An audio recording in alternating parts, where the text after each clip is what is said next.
Mr. President, I just indicated the Senate will vote today for a second time to move forward on the nomination of Senator Chuck Hagel, a Republican to serve as Secretary of Defense.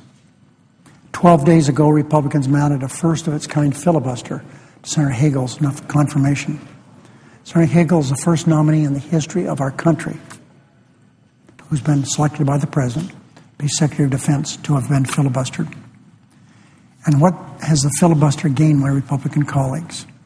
12 days later, nothing. Nothing has changed. 12 days later, Senator Hagel's exemplary record of service to his country remains untarnished.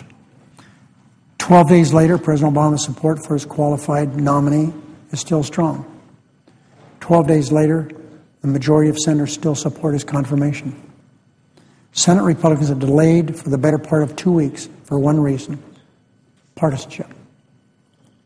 At a time when our nation faces threats abroad, and that's an understatement, the President's nominee for Secretary of Defense, there's a fair and constructive confirmation process.